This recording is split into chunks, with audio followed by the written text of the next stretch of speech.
All right, I see people joining now. In the interest of time, I'm going to get started with a quick introduction. Thank you everyone so much, including our panelists and attendees for coming to our webinar this afternoon about how to actively listen to your employees and foster a really inclusive environment for everyone. My name is Christina here at AllVoices.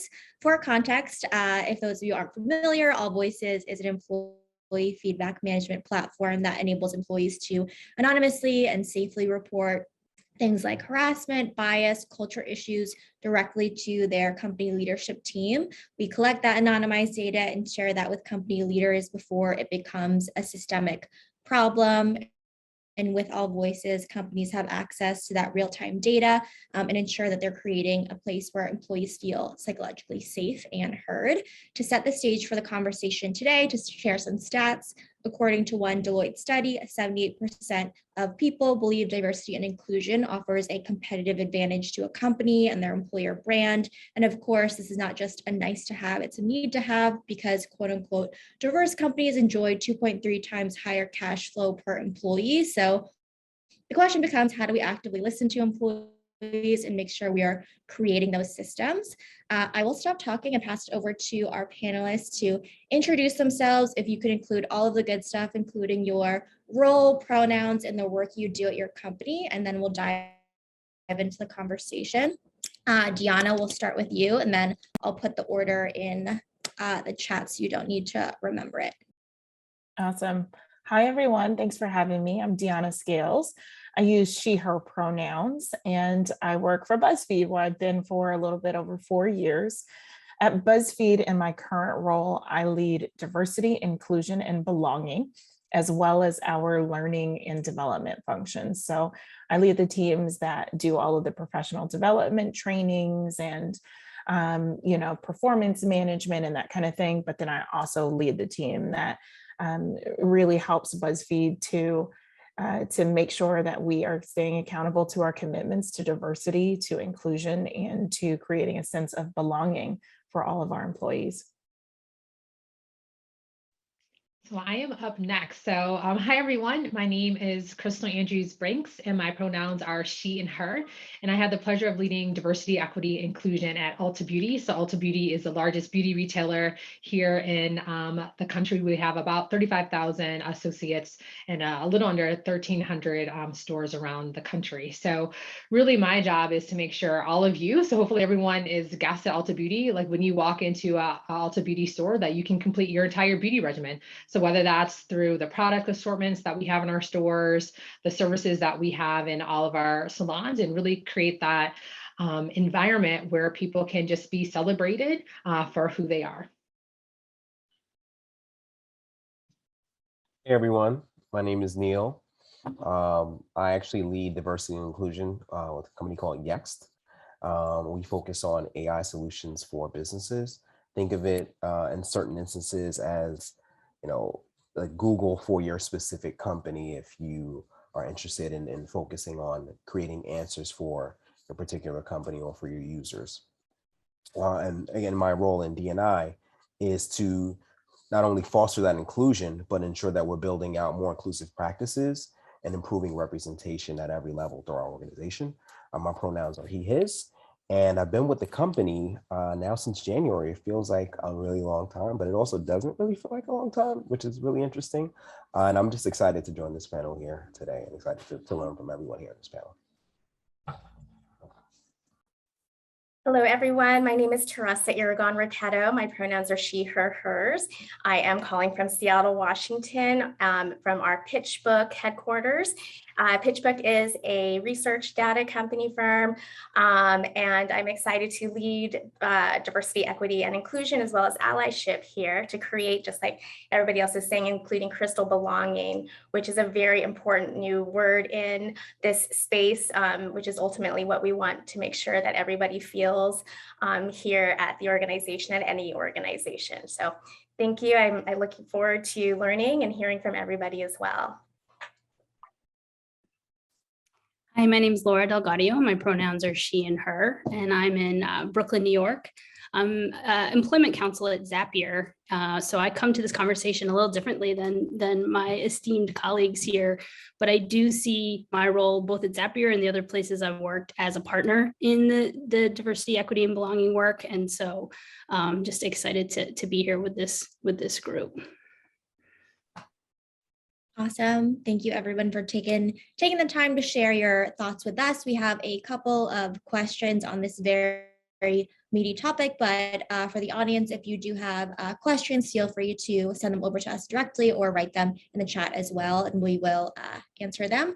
To start out the conversation, I know in the title we have, to make sure we have an inclusive environment for everyone, but definitely want to be clear that we're not saying that everyone who wants to create a hostile work environment or support white supremacy culture or create a psychologically unsafe environment. We really want to create systems that are equitable, that make sure that are active in creating belonging for employees, and really want to acknowledge that everyone is at a different part of their equity journey as well.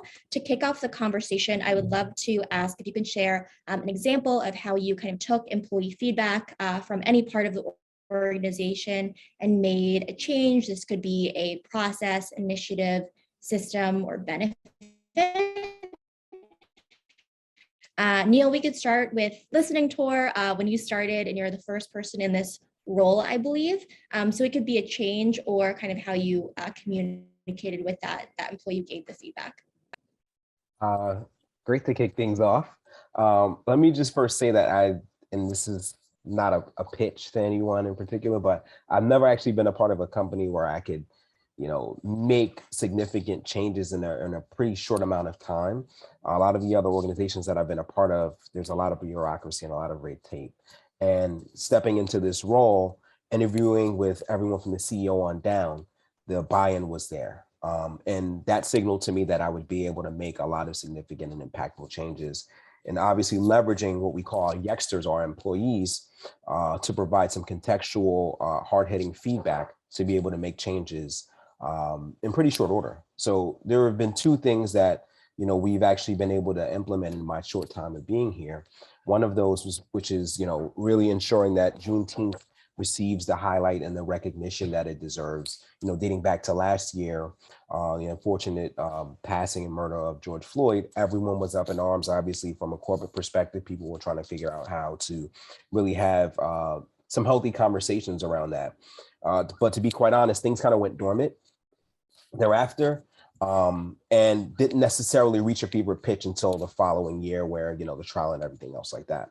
But in line with that, we wanted to ensure that things were kept at the forefront, and ensuring that Juneteenth was something that should be highlighted, celebrated, and recognized. And that was based on on the feedback that was provided by our Elevate, which is our Black Employee Resource Group, and working in conjunction with them on a lot of really cool things and offerings, and ensuring that, for one, it was a company-wide recognized holiday, which is fantastic, and something that people can take as a day of recognition. And then secondly, the unfortunate news of a lot of the violence towards folks of the API community. So we actually instituted a policy, a safety commuting policy for our fellow Yexters, to ensure that if someone didn't feel comfortable commuting into work, that there is ways and means by which you could actually utilize, whether that's through Uber or some other type of services, where the company would actually pay for you to be able to, or you could be reimbursed for getting into the office, which is a fantastic opportunity. So while there's still remote capability, some folks wanted to actually still be in the office, and you shouldn't feel like you're risking your life in order to get to the office. So ensuring that there is a safe space for our team members to commute in that way, ensuring that they know that their company actually cares and values them more than just what they actually can produce. So those are two things that have been great that we've been able to drive home and to constantly institute into practice. I think those are really good examples as well, and also understanding kind of the full self of the employee, not just the 9 to 5 or what you're talking about in terms of output as well. You want to make sure people are also physically safe, and if you need to come into the office as well, if you don't have room to work from your home, that's definitely a reality. I also want to ask this question to Dionna. What are your thoughts around kind of receiving that employee feedback? I'm sure lots of people come to you and you receive a lot of feedback at BuzzFeed to make a change, and also Christina at Ulta Beauty. One of the examples that came to mind on this question is a non-traditional way of listening. So we do a training, it's an unconscious bias training.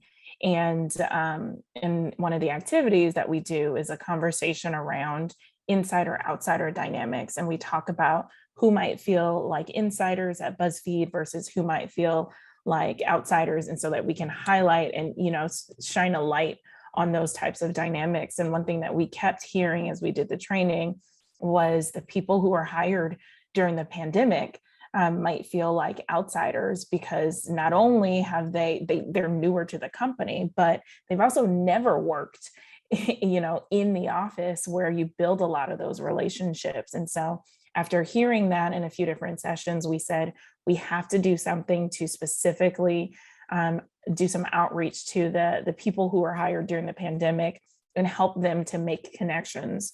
And so because of that, we've done a few things. One, as we started a series of events that we did in partnership with our ERGs, where each ERG sponsored this event, and they, introduced themselves to the group of people who attended, and we invited the people who were hired during the pandemic. So they introduced the ERG. So one thing that you get right away is that you get knowledge about a way that you can connect with more people who identify similarly to you. And then we just did a fun thing. Like the other day we did drag bingo. So we had a drag queen host bingo, and just kind of fun ways that people can have these connection or bonding experiences, whether it's trivia or categories or something like that, while they learned something new about the company and got connected to other new employees. We started a Slack channel because we're a Slack environment. So we started a Slack channel and everyone's introducing themselves. And then another thing that we're doing holiday parties this year. And so you have hundreds of people who were hired during the pandemic who are being invited to this party where they know no one. And that can be really awkward. And so we're doing, events before the holiday party to help them to get to know people. We're doing meetups at the holiday party where it's like, everybody join us at, this part of the party for a photo moment. So we're all going to take a picture together at 7:15 or whatever. And so we're making sure that we're intentional about creating these connection opportunities for employees who wouldn't necessarily have them. And so that was one of the ways that we listened to that feedback, and we said, we got to take action. And I would just add a couple of thoughts on this question. So one of the things I loved in our intro is that we had an opportunity to acknowledge and share our pronouns. So that's actually one of the most recent policy changes that we made in our stores this year, where I'm not sure if people have even noticed that all of our associates within our stores have name badges. And this year we had an opportunity to make sure that our associates felt seen, heard, and valued. And by doing that, really acknowledging what is their preferred pronoun. So now on everyone's name tag, they have an opportunity to voice that and share that with the world, if you will. Another policy change that we had an opportunity to make was changing our dress code. So our dress code specifically in our stores wasn't as inclusive as it should be in the year 2021. So we had an opportunity to kind of take a step back and really bring that policy up to date, if you will, to again, make sure that our associates felt valued and that they felt that their personal style could be reflected in the policy that we currently have. And I would say both examples really came from feedback from our store associates. They have a number of opportunities and channels to voice kind of areas of opportunity. Some of them do come with a DE&I lens. So, I mean, it's great to really understand, what's important for our store teams, because that's going to look a little bit different, whether we're talking about, changes at corporate and even our 6 different distribution centers. I think those are great examples as well, because I think one of the common threads is whether you started during the pandemic or you're an in-store employee, you're at a distribution center, you're a corporate employee as well. When you start in your role and function, you can't assume what people want and need. You need to listen to that feedback, have a conversation, then implement these really good examples of changes to make sure people feel like, you know, the company and their leaders care about them as well. I want to ask in terms of, you know, some of these companies have hundreds and thousands of team members, and I know Zapier is fully remote, and BuzzFeed has thousands of employees as well. I want to ask, what are current ways you listen to employees on an ongoing basis, whether that's one-on-one, at scale? What does that really look like? Pass to Dionna first. Yeah, so a few different things. We have the ways that probably are the most obvious. So we do an annual engagement survey where we encourage everyone to participate in that. We also have, we use AllVoices, which I don't know if Christina mentioned, but, you know, as a way to gather information from anonymously from employees so that they feel like they're safe to share whatever they need to share, and a whole team of people behind the scenes who respond to those, to the feedback that we get through AllVoices. We there's some parts of our organization that do kind of a quarterly pulse survey, so they're checking in at different points of time to just kind of see how people are feeling about different things. We also do focus groups, or, you know, small group, especially in certain parts of our organization where we just want to hear people's ideas, and that's hard to capture in a survey tool. And so we might present, hey, here's a challenge that we'd love to get a group of people together to tackle. And so that's another way that we listen to employees. We have our ERGs. Our ERGs are very vocal, and they're connected to employees across the organization. So they'll bring feedback, and we do an ERG roundtable every other month, where the ERG leaders will just kind of come and share and hear from my team as well.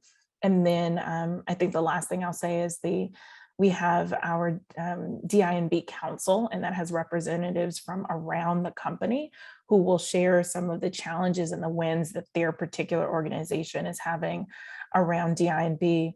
And that's a way to kind of break down the silos in an organization where it could be easy for someone, to go all day and only talk to the people on their team or in their part of the organization. And so the council reps will come and share, and it's really cool to be able to hear, oh, we have that challenge too, here's how we're handling it. And so they can learn from each other and take that back to their business.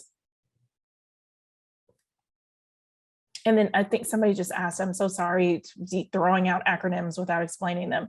At BuzzFeed, we call it diversity, inclusion, and belonging. So DI and B. There's so many, there's so many different acronyms. So yeah, I should have also mentioned from the intro that I've been at Zapier a whole 2 months. And so some of what I'll talk about reflects, you know, our practices at Zapier, but also some of the work I've done at other companies and nonprofits, and even back in my law firm days. I would definitely, you know, again, some of the similar avenues that I think everyone's named that I hope, as your friend, the employment lawyer, most companies know to have these avenues now. I think one of the things that's been pretty cool for me to experience being new to Zapier is they have a value of transparency. And I think that's really helped the additional avenues for listening. Like Christina mentioned, Zapier is a fully remote distributed company and always has been for our 10 years. And we're in 40 different countries right now. So we are not all on Slack at the same time. And so one of the ways that folks can voice questions, concerns, if they choose to, right? We have these private avenues, of course, but folks also are very vocal and most of our Slack channels are public. We have very few private Slack channels. I am still adjusting. I am learning that works really well for most situations, but it gives folks another way to put themselves out there, which does take, you know, some courage and is very admirable. But then I think they do see other people joining in sometimes too. And it can be small concerns, big concerns. I mean, in the 2 months I've been there, I've seen a lot surfaced. in these public channels, and there's tons of them. So there is something there's I think that's a really interesting idea, and for us it's been, I'm knocking on this old wood table, it's been successful as another way. I think to maybe expand the question a little bit too, I think if you're putting all these avenues out there and you're asking for all this feedback, the biggest thing, you got to follow through, right? That's, I'm saying it to myself because this is a lesson I've learned. I hope I've learned, or I'm still learning over the last few years. And I think that's been one of the biggest issues I've seen as a partner in diversity work, as an employment lawyer, as a partner in HR and people work. Okay, you listened to me. I told you my story for 2 hours, or I sent this in, or I Slacked this. And okay, we had a conversation, but then what? You know, and folks don't feel heard, right? So we have all these avenues, but what are we doing with that information? And if we're asking for it, we have to be prepared to do something, right? So we have to show we are listening. It doesn't mean we have to take every suggestion or every idea that's out there, but I think setting the expectations up front has been, like I said, a growth area for me, right? Like, I'm going to be, again, real clear with you what could come out of this conversation or this survey or this, engagement in the ERG or with the council, like all these different interactions, like what could come out of that or what might not, right? And because I think that's where I've lost folks, is that, man, but I spent 5 hours with you. How did you not think I was hearing you and listening to you? But I get it. I get what you're saying, because it went, in your mind, it went nowhere and nothing happened. And there was no change. There was no evolution. There was nothing for me as an employee. And, companies want to operate that way. Again, I'd tell them, I don't know if that's a great idea in this market, in this talent shortage. And certainly not toward the goal that we all have of diverse workforces and inclusive workforces. So yeah, I just wanted to add that into, because like I said, that's been one of the things that I've really, like I said, tried to learn and think I've gotten better at. I hope my colleagues would agree back at my different companies. Yeah, absolutely. And that speaks to building trust, creating an inclusive environment. It's not only, listening, it's actively listening. So repeating back what you said, if you can't make the change tomorrow, really providing that context or having this conversation. Theressa, we talked about this on the pre-call as well, a bit around setting expectations, the conversations that you have with employees as well. How do you think about listening at scale and having those conversations at PitchBook? Well, I think just like everybody else has said, there's all these different avenues, right, of communication. And yeah, we are definitely, especially PitchBook is in this hyper growth, which is amazing and great for the organization. But it really is about utilizing what we have efficiently. Just to repeat what everybody is saying, it's not about introducing other ways to listen.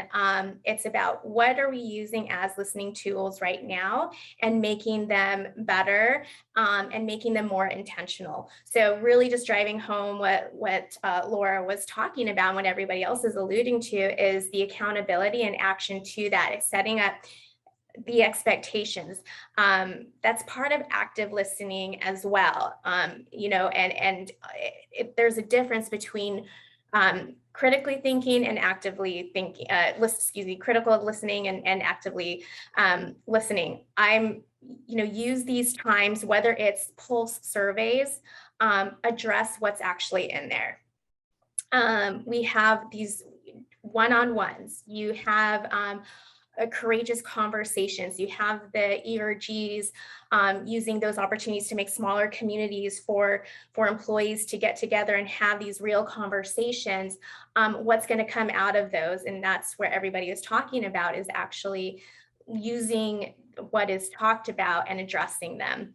And so, yes, even though we aren't in this hyper growth, which is great, it doesn't mean that we need to introduce other ways to communicate, because we have them. And now it's just about effectively using them and making sure that we address everybody's concern. And again, we're not, to reiterate, we can't solve everything, but that's part of setting those expectations. And part of active listening is saying, let me repeat what you said so that I know that I got it, that I'm understanding you correctly.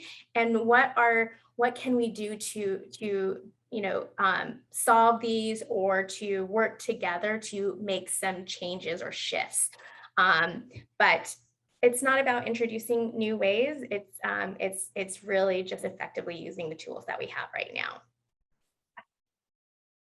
Absolutely. And having those multiple ways, everyone's bringing in those kind of their own experiences as well. And not everybody likes raising their hand in all hands or talking in a one-on-one, and having those avenues is really important because everybody, again, is different. It's about meeting employees where they are. Theressa, you mentioned accountability, which I think is a really critical point of this conversation as well. And everybody mentioned intentionality. So this stuff doesn't just happen because you will it to, you have a strategy behind it as well. So I want to kind of ask about building and maintaining that level of trust. What does trust mean in the workplace from a realistic perspective as well? And how do you really cultivate that? Neal, I'll get to you first. A great question. I honestly believe that trust has to be earned and built before you can maintain it. But that trust comes from being honest and open and, to use Laura's word, transparent about where we currently are. Far too often, people that have been marginalized or oppressed, many instances, we are typically told that the sky is blue, and we're like, no, that's not necessarily what it is. And like, ideally, yes, that would be the case, but that's not what it is right now. And if we're open and honest about that, that's where you can really start to unlock some of that trust. The approach that we typically take is really being honest about some of the, concerns or limitations that we've been afforded, right? So for one, knowing that there's a vehicle for people to be able to share that feedback is great. And it doesn't necessarily have to be about something that's deemed traditional D&I topics. It can be something that's biz ops related, or it can be something that's related to, representation. People just want to know that they're heard, and not only that they're heard and valued, that their opinions are heard and valued, right? So I think about it like any other relationship that you have outside of the corporate space. And because, the corporate space is a microcosm of society, I always tell people we can't fix all of society's ills within the matter of one survey or one fireside chat. So building that trust has to be not only something that we as D&I leaders here on this panel can try to tackle, but I try to take people on the journey with us, because you really set yourself up to fracture that trust if you are trying to overcommit, or if you're trying to tell people that you're going to be able to fix everything and not really setting those expectations. For one, because it's just not humanly possible. But then secondly, it eliminates some of the accountability that needs to be spread amongst all of us. And I think you're really able, and I've learned, and I'll pass it over to you all after, but I've learned in having a 3-year-old daughter that she really she's been able to trust me a lot more, because I'm holding her hand before she takes those steps, right? So not only is she able to trust herself, she's also able to trust me, because I'm not just letting her take those steps on her own, right? So it mitigates some of the concern or the fear or the apprehension. And I utilize that here at work as well, where it's just, okay, we're going to take some of the necessary steps together in order to really fix and or mitigate some of the concerns or questions that we've had around diversity, equity, inclusion, and belonging. It's not a one-person fix. It damn sure can't be on the person who feels the most impacted, but it can't just be pointed towards leadership, which is, I think, a lot of our default responses. It has to be a cooperative journey with everyone. And that's how you really start to build and maintain some of that trust, because now we're all in it together, and we can start to really envelop that trust that I think needs to be built in order for us to really foster that sense of inclusion. That's the ideal state.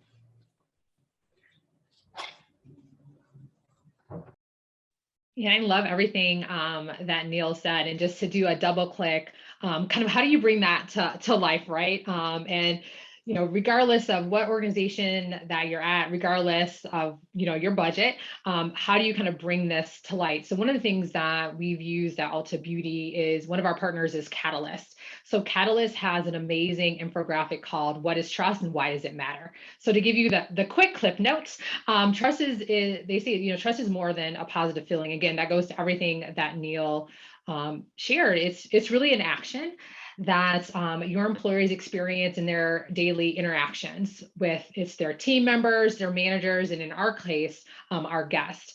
And why trust is such a critical component of the work that we're all leading is because it's one of the hallmarks of inclusion. Some of the other hallmarks include, being valued, the authenticity, and the psychological safety cannot be echoed enough. So again, this resource just provides you a definition and some specifics of how you can bring it to life within your organization. The other resource that I would just highlight is Brene Brown, who is a professor at University of Houston, and she is a New York Times best-selling author. And one of the things that I love that she has created is this acronym called BRAVING, and it breaks trust into 7 different elements. So boundaries, relatability, accountability, vault, integrity, non-judgmental, and generosity. And again, if you're looking for a free resource, literally Google her, and you can get you can learn a little bit more about these different, the acronym. And I think, again, people have the best intention, but sometimes people just don't know where to start, and they need to be equipped with the right tools and resources. So again, that might be a tool or resource that might help you as you are leading this effort within your organization. Love free resources and recommendations. So I think that's really helpful. Huge fan of Brene Brown as well, and having brave conversations, clear is kind, and the story, you're telling yourself in your head versus the story that's actually happening definitely comes to mind. I think acknowledging where you are as an organization, as an individual, internal work is super important. Neal, you mentioned that, it's not one person's responsibility. It's not just leadership's responsibility. Creating this environment really requires everyone. And I know there's some discussions in the chat, and people have been asking, in terms of participatory, development and employee resource groups, diversity, equity, and inclusion councils. What do you think their role is in this employee listening, especially if it is volunteer-led? Also share what is it not. Neal, I'll pass to you first, and then I know Dionna and Theressa, your organizations have ERGs and DEI councils as well, so I would love to hear from you on this question. Sure. ERGs are a huge part of what we do here at Yext. Funny enough, our ERG leads, actually all 7 had a part in my interview process. It was literally the longest interview process ever. I'm just kidding. But to me, that signaled how important they were. So, if there's a way by which you can incorporate them in the fabric of some type of a process, it's great for our ERGs to be able to put together events and, gauge what the sense of the community looks or feels like, but having them impact some type of business innovation or be a part of a process, I think is fantastic, because not only does it provide that gravitas that's necessary to say they're a staple here with this company, it also provides them the opportunity to see something that in most other instances they probably wouldn't have been able to be a part of, right? Because they're, in their respective day-to-day roles. So being able to be a part of a different type of initiative can unlock something, which is great. And then thirdly, many of them are fairly new or fairly earlier in their career. So it provides them with a different experience as well. So our ERG leads do a fantastic job at, doing some of everything, which is fantastic. But as you said, it's also volunteer led, right? So, we make it very clear with them that you can push and pull as effectively as you need to. If this is, we're coming up on the 4th quarter of the fiscal year, we can scale things back because right now you just don't have the bandwidth. That's okay too. But knowing that you have full support is really instrumental and really impactful in letting people know that this is something that you can actually be very successful at doing. As far as our councils are concerned, we don't have a formal DEI council as of yet. That's something on the roadmap for 2022. However, we do have subcommittees and different lines of the business, right? So we have a marketing DEI committee. We have a DEI committee in our engineering org, and we're developing one in our sales and our upward programs as well. And their roles, again, volunteer-led initiatives, but it's from the top down and some of the respective leaders in those orgs. And they do such a fantastic job at really digging into their specific lines of their business and some of the challenges that impact them specifically. Because sometimes our roles, because it's high level, you're focused more on company-wide initiatives. So I think being able to have some of those councils and or committees as it relates to those specific types of orgs can really help, because then they can focus on, interview panels and making sure that they're diverse, and focusing on, if you're in sales, thinking about what does diversity look like there? Are they attending different type of recruitment events and things like that? So you can really scale it as it relates to your specific org, not necessarily from a company-wide perspective. So it's worked for us in that respect, but we definitely plan to have a DEI council from a more large scale for the next year. For us, as I talked about earlier, we have ERGs as well as a DINB council. And from the ERG standpoint, we give the leads, the employees are leads for our ERGs, and we give them some minimum expectations just to ensure that the ERG continues to have activity for people to plug into. But in terms of listening, a lot of what our ERG leads, as well as just the ERGs, do is create these safe spaces for people to share their experiences. So we have an out ERG, for example, and one of the things that I found as I talked to some of the members of out, or just kind of reading through the chats in their Slack channel, is I've learned about employee experiences, like new employee experiences for trans employees, for example. And that's one of the ways that I'm listening through the ERG. So someone is saying, hey, I had this experience as a new hire, it was great or it wasn't great. And so from that, I've been able to listen and kind of learn from the ERGs. Same from the DINB council. But one thing that we have to, at least at BuzzFeed, I have to be very explicit about is that it is not your job on the council or as an ERG leader to now become the single advocate for one person in the company. That's not what I expect of you. But what I do expect is that you raise the issue. If you hear about an issue, raise it to the appropriate person, and then you can step out of it, because it's not fair to you for you to have to then see it through to the end and have these conversations that are uncomfortable or that you are not equipped to have as an ERG leader or a council rep. And so I have to be really explicit about sharing that, because people just have these great hearts and they're allies and everything, but I don't want to put anybody in a position where they're having to either give advice or try to solve a problem for somebody that it's not their job to be doing. And so most of the ways, to answer your question, Christina, that I listen to the ERG leaders is through them raising issues directly to me, or just through listening to some of the conversations that are happening in their chat, their chats, or in their meetings or planning meetings or things like that. And I'll also say that our ERG leaders they get a small stipend, as well as the council reps. They are paid because they have a higher expectation. So there is a standard for, you have to have X number of events or something like that, or communicate with your executive sponsor. And so there's a baseline set of standards, and then on top of that, we kind of listen in some ad hoc ways.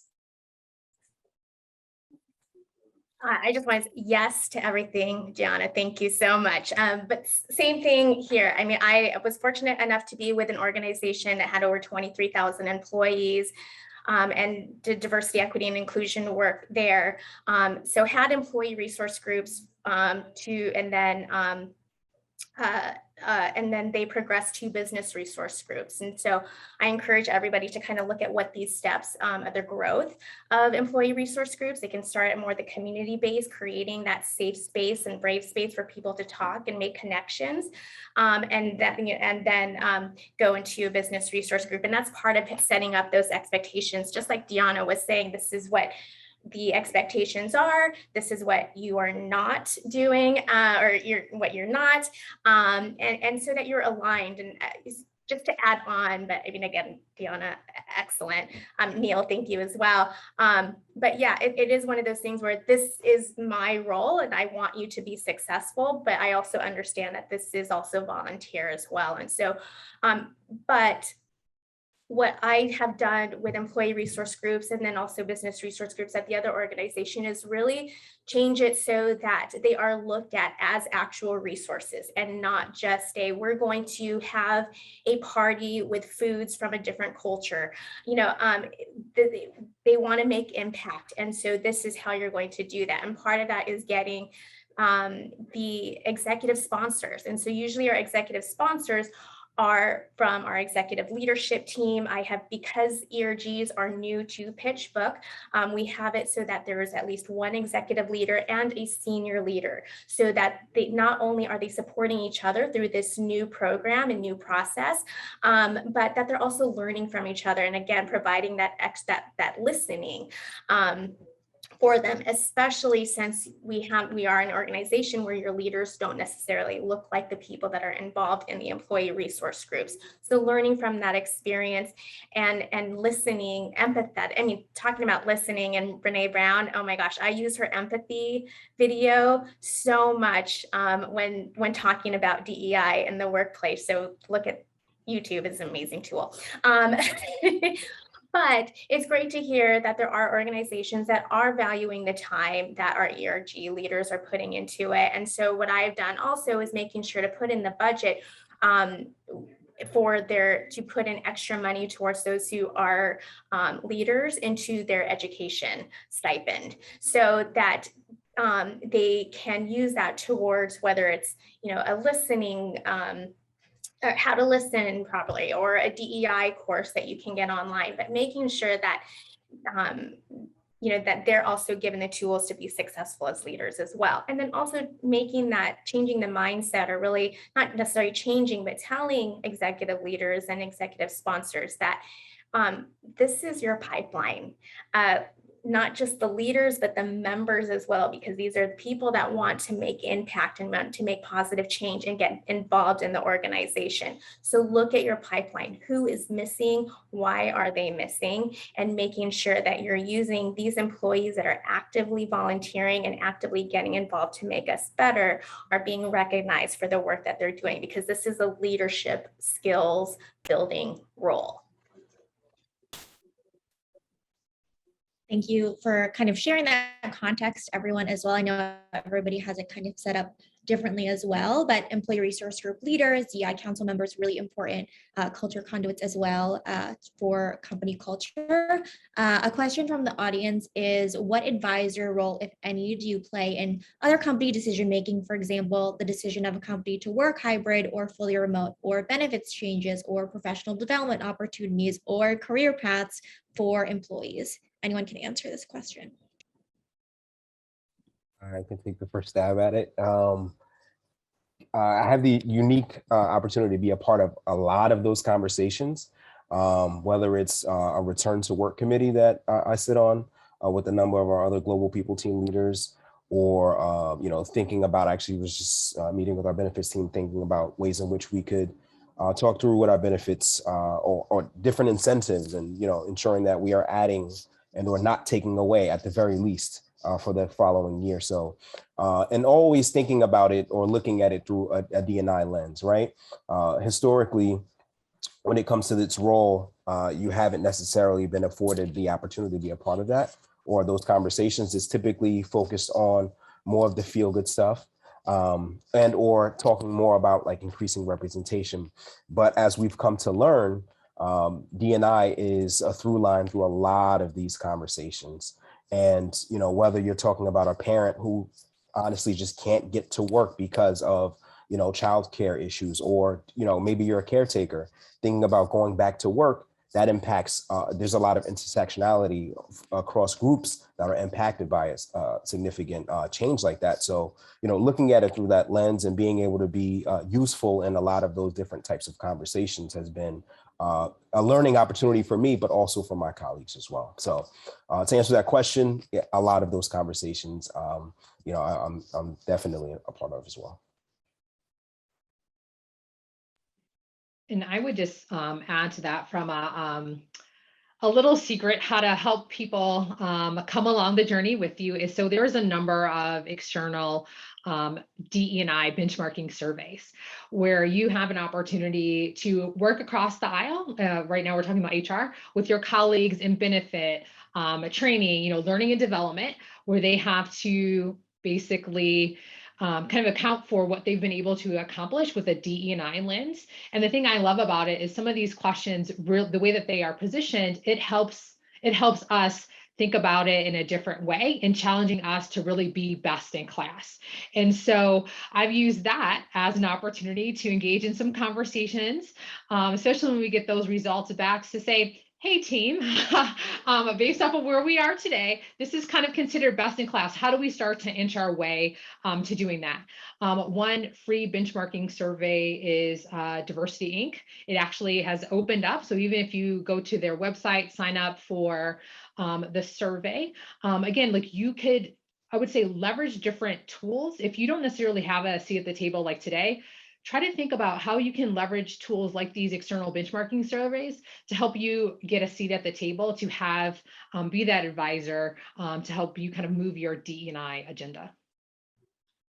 One thing that we added that I'm excited for, and same thing, you can look this up online as well, is changing our SMART goals to SMARTY goals, so that it includes the inclusion and equity as well to those OKRs, to those objectives and key results, so that for our teams that does handle the return to work, that when they have that as one of their goals, that they're looking at how is this going to be inclusive and how is this equitable, so that all of those are included in the decision-making process. And then, just as Laura had said in the beginning, being transparent as to how these were done. And so we use a system for our OKR tracking so that it's visible for everybody to be able to see. And then you'll be able to also note, like, this is how we're following the SMARTY goals, and making sure that we're ensuring that they are inclusive.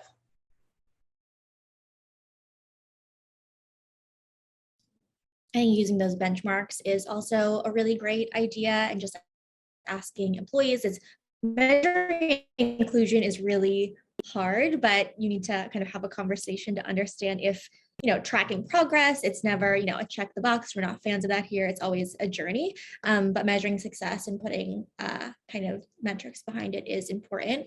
The other audience question, I know we have around 10 minutes left, so if you have a question, write it in the chat, but how are you all involved in executive communications or community involvement for inclusion? For example, if the CEO signs on to support a piece of government legislation or makes a public commitment to a corporate social justice movement, what is your role there? This question is for anyone.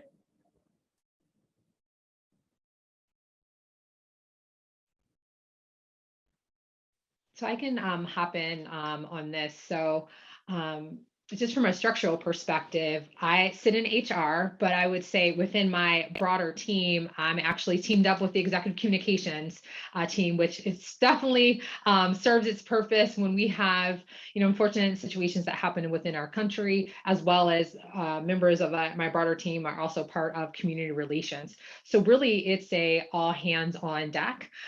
So for instance, with the murder of George Floyd, we were able to huddle really quickly to figure out, okay, how are we addressing this internally? And also what are we thinking from an external perspective? When you think about the external perspective, you have a little bit more collaboration with colleagues from investor relations to public relations, and for us, a marketing perspective as well. So I think we certainly have had an opportunity to collaborate with a lot of different stakeholders, but it's nice to have earned the right to have a seat at that table, as well as be able to have built that trust early on to really be a trusted advisor in these type of situations. I echo that sentiment. I think if you haven't had the chance to sit down with someone on the executive team, should definitely leverage something like the tools or the surveys that they mentioned, which is great to start at least that conversation, because that makes it a lot easier to then collectively hold yourselves accountable.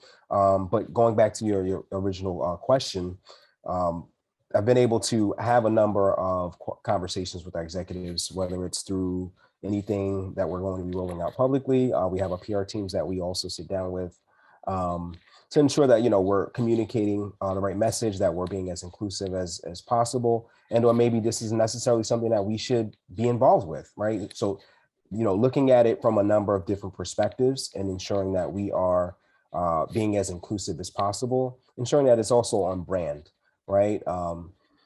Thinking about the day and age in which we live in, you want to ensure that you are taking the necessary steps. I always talk to our ERG leads and a number of other leads throughout the company when we look at situations like where maybe a company put together some fabric and it has blackface, and you always ask the question like, who was in the room or who was not in the room to be able to say this is not a good look, and how do we ensure that we don't make those same missteps or same mistakes moving forward? So it's great to be a part of those conversations. And again, if you haven't been able to build that bridge, I would suggest starting on that journey as soon as possible. Yeah, I completely agree. One of the things I realized was that there are certain conversations or certain decision making that some of our senior leaders do, and they just didn't have the lens of, oh, I should probably think about inclusion, or I should probably think about how this is going to impact certain groups over others. And so what I started doing was for all of our divisional leaders, I started having a regular check-in with them. I'm trying to do it monthly with them and their leadership teams sometimes. And, started asking certain questions, and how about this? And have you thought about that? And what was our thinking about this decision? And finally they realized, oh, it's probably just helpful to have Dionna in the room or have someone in the room when we're making these decisions. And so now I'm probably invited to more stuff than I want to be invited to, but that's good. It means that they're starting to think about things like that, or they're starting to think about the inclusion aspect on certain decisions, or, and so that's definitely forward movement there. Absolutely. I also, I'm sorry, Christina. I was just going to add one quick point as a partner for folks in your all's roles. I think being that partner and that voice to bring other voices into, if I happen to be at the table, because my goal is to annoy the person I'm working with so much, because I'm constantly slacking, calling, Zooming them, saying, hey, what do you think about this? What do you think about this? What do you think about this initiative, this policy? So I think for me, bringing in the expertise that you all have that I don't have, right? I have a certain lens and a certain expertise.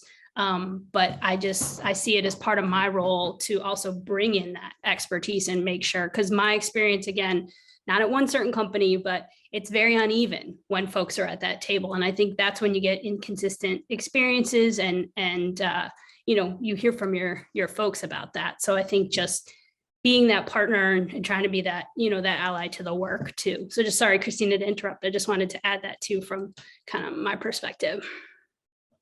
No, I think that's really important. No problem at all. I know we have a couple of minutes up, but I really like this audience member question, because I would like to hear the answer as well. What kind of metrics, like inclusion metrics, are helpful versus hurtful in this work?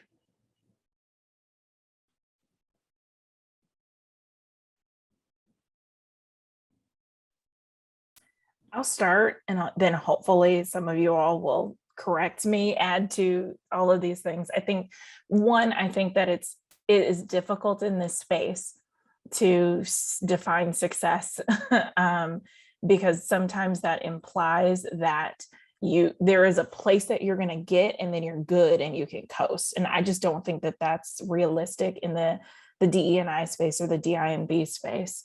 And so I think that there's certain pieces, certain data points that we look at.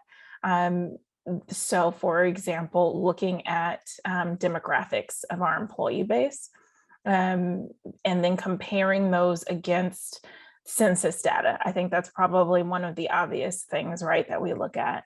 But we also, to answer the second part of the question, which is like, what's not helpful? Sometimes it's not helpful. That information you have to just be careful about, because diversity doesn't increase as quickly as one thinks that it should. And so we just have to be careful about that. It's not going to be an overnight or sometimes year over year where you can take a certain demographic from 2% to 18%. That's not going to be an overnight thing. And so it's just something that we have to be mindful of. One thing that we are, questions that we ask on surveys is about how people's relationships with their managers are and how inclusive or how included they feel. And so we look at that kind of data. And again, I'm not sure that that's ever going to be a metric where it's going to be like everybody feels included, because people are people and leadership changes and things like that. And so I think that there's always going to be an area where we're going to say, okay, well, today this manager or this team needs a little bit of help in the area of inclusion. And then on next year's survey, it's going to be this team because they have new leadership or something like that. And so for me, I can't speak for other companies. I think that it's important to look at these different factors and then and think about are we on a linear, it's going to continue to go up and up and up? Is that realistic to expect? Or is it just going to be like, we're always going to be figuring out who to support in this matrix and who needs our help based on the data? And I know that that's not a full and complete answer to the question. Let's call that a start and hopefully someone will save me. Yeah, Dionna, go ahead, Neal. No, go ahead, Theressa. Go ahead. I'm sorry. Well, no, I mean, I think all of us, as in this space, always gets that question about metrics. I mean, when you first get into a DEI role, I think that's the first thing you probably Google is what am I going to put as metrics for this organization? But definitely, I agree with Dionna. Like, it is difficult to measure, and there's no hurtful data because that's real life. So look at your demographics, look at your pulse survey results, and yes, leadership changes, that your team changes, but it's about the actions that you take. So yes, present your data. It might go down, it might go up, but at the same time, that's where we're talking about transparency and writing down the actions that you're doing to address them, but not so much saying, I'm going to increase this, just like Dionna said, from 2% to 18%. Let's just show the action that we're taking because we are hearing you. And this is what we are going to do together, not just on me as a DEI person, not just on leadership, on everybody. This is how we're going to address these metrics. I echo everyone's sentiments here. I think far too often we get caught up in the goals versus the actionable steps that we're taking towards getting to the goal. So I'm less concerned with some of the data points and more concerned with operationalizing it. So the fact that we are a fairly new D&I team, my job is to ensure that we're laying a foundation so that every step of the process throughout everyone's tenure here at Yext, someone feels included, someone feels like they belong, or at the very least, they can go to someone to say, here's how we need to make a certain change. And are there structures in place to do that? I think in many instances, our default response as it relates to this industry is how do we increase representation? But far too often, we're not taking into consideration how someone feels about working for a particular employer outside of survey data. How many people of color, or how many women, quite honestly, how many people that identify as being a part of the disabled community or accessible community, how many of them actually are promoted? What does internal mobility typically look like? So the overall employee experience needs to be taken into consideration. And that's how I would really define this success. And we can get far more granular with that. But, if there's, to surmise, if there's one person that doesn't feel like they belong, or if there's a community here at their particular company, then we haven't done our jobs in totality. So you're never going to fully achieve a level of success. But as long as you have identified and outlined a framework and some actionable steps to go in that direction, then I think that you are relatively successful. Thank you. I think that's really helpful context for this question. I know we are a little bit over, so for our panelists, if you need to hop off, definitely understand. If you could just type your response in the chat beforehand, or if you can stay on, feel free to give your answer to the question of a good old call to action for folks who are listening to this webinar live and on demand and who want to actively listen to their team, their employees, whatever role they hold in the organization, and foster an inclusive environment for everyone. What would you say to them? And I'm going to put the order in the chat right now. So we'll start with Laura. I mean, I think from my perspective, putting your resources behind this work and, hiring folks like the amazing professionals on this call that have great expertise and backgrounds, because while I agree it's incumbent on everyone in a staff community to be accountable and responsible, you need an expert who knows this work and leads this work and sets a strategy that everyone can understand. And so I think the companies that you see that are successful in diversity, equity, inclusion, belonging work are doing those things. And I think it sounds super simple. My friends on the call here will, I'm sure, tell me it is not. And I've seen it go sideways in a lot of places. And so I think right now we're in a moment where a lot of companies are hiring these roles and talking about this, but how's it actually moving forward? And I just think, again, that intentionality and really setting that structure, is the key to moving this forward.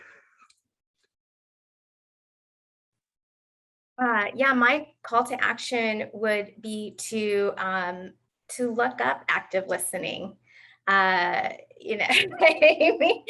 We talk a lot about researching and resources, but I mean, it is going to look different and be different for everybody. And so I would say research, see what is comfortable for you. And when you set up that time to meet with leaders or meet with individual contributors, that you lay out that expectation and definition so that you're both aligned and on the same page to make these really productive conversations. Oh, and join an ERG. There you go. I'd say on the long list of suggestions, just a few things. First of all, many of us have the tools in our tool belt already. We know some of the issues that are pervasive. So try to prioritize as best you can and be realistic about what you can actually accomplish. Be intentional, be consistent, and do the work in terms of actually acting on some of those tangible steps. And then lastly, be creative, right? So a lot of our companies don't necessarily have the resources. I talk with a number of my colleagues in this field. I'm like, wow, this is how much they gave you to work on this program or, work with this D&I program. And I'm just like, okay, we don't quite have those. So we have to be creative. So I think, everyone here on this call has done a great job at sharing some of the resources online that are available. Utilize those. Utilize some of your contemporaries at your respective companies as well for ideas. I get a ton of ideas that I'm fielding from leaders to individual contributors and managers, and just really trying to prioritize how can we actually fit that within the scope of my work, and again, taking partner with a number of other people so that they are coming along on that journey as well. So those are a few points of suggestions that I have. And Neal, I love that you called out, we have to be scrappy in this field because we don't necessarily have the money or the manpower to bring all these amazing ideas to life without that skill set. So I did want to acknowledge that. The one thing that I would say, and I would agree with everything that has been said so far, is, we all have partners, right? Whether it's our HRBPs, our internal communications, what have you, and they're doing a lot within the employee experience, trying to find what that looks like. So I would challenge you to think through, okay, what existing channels can you leverage today by being a partner and really using DE&I as a solution to whatever kind of challenge your organization or that leader or that department might have, because that could give you an in. If you don't necessarily already have a seat at the table, if you can solve what keeps someone up at night, that's a huge win, not only for you, that individual, but more importantly, the organization as well. So kind of just take a step back, understand what is the landscape and how can you use DE&I to be able to build on to really get that, get the voice of the employees. And then I'll round things out by just encouraging everyone to think about who may not feel heard right now. Think about, and it could be the people who have the least representation. It could be because someone is newer to the company. It could be because of their geographic location, but think about who feels unheard and how can we hear from them? What are the best ways to be able to hear from them? And then the second thing I'll say is, if you're trying to create a culture where you want people to know that you hear them, sometimes you have to remind them. So we do all of this work to do surveys and focus groups and all the things, and then people forget that they suggested such and such idea. And so one thing I had to start implementing was I had our graphics team create these stickers that say, "We heard you," or "You asked and we answered," to remind people that we are listening to you and we're actually doing the things that you asked us to do, because they are quite forgetful at times. And so help to create that culture and make it obvious that in this culture, in this organization, we listen to you and then we put it into action. I love it. Thank you so much, everyone, especially our panelists, for joining this webinar today. Have a good rest of your afternoon. If you have any questions, encourage a safe workplace with trust, diversity, transparency at your organization. If you have any questions, let me know. And thanks again for joining. We'll see you all soon.